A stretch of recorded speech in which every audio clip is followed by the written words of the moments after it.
The Bible is very clear in teaching that God sits on the throne of the universe in unstoppable, unalterable power. If you want to understand the sovereignty of God, a great place to go is Jonah in Scripture. Because first Jonah tells me that God commands this fish to do something. I mean, think about that. Think how specific that is, that an individual creature is under his command. Later in Jonah, we're told that God appoints a worm to do something. Now my mind is totally blown. I mean, how many billion worms are there? And God says, you go and you do what I told you to do. Now, in our age of scientific explanations of life, it's very important that we realize that our world is under rule, that I am under rule. But there's two things that need to be said about that. The first is God's sovereignty doesn't violate my volition as his creature. I don't wake up in the morning and my arm starts going to a shirt that I don't want to wear, and I think, no, I don't want to wear that shirt because God's in control. That's not how it works.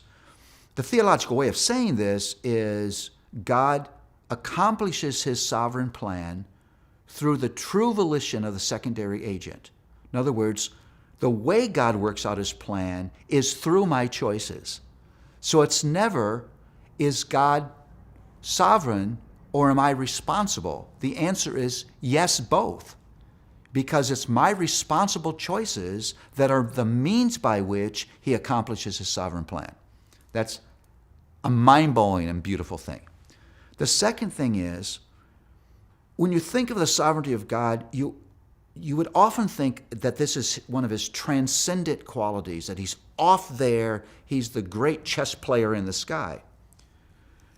When Paul is in Athens talking to the Athenian philosophers who had erected this statue to an unknown God, he says, well, dudes, he's actually knowable. And I can tell you who he is. And he talks about God as creator, but he talks about God as sovereign, and he says he determines the exact place where we will live and the exact length of our life, and he does this so that he's not far from each one of us, so at any moment we can reach out and touch him. So Paul teaches not the theology of transcendent sovereignty, he teaches a theology of immanent sovereignty, that God is sovereignty near. His purpose in that kind of constant control of our living is so he's near to each one of us, so at any moment I can reach out and touch him. If the sovereignty of God doesn't depict to you that God is near to you and active, you have misunderstood the sovereignty of God. In that way, the sovereignty of God should not discourage me and make me feel small. It should encourage me and make me feel cared for. Because what is out of my control is under his control. And it means when I need help, he's near, because he's right here in control of every situation, every location of my life. It's impossible for Paul Tripp to ever be in a situation or location or relationship that isn't ruled by my Lord. Things are out of my control.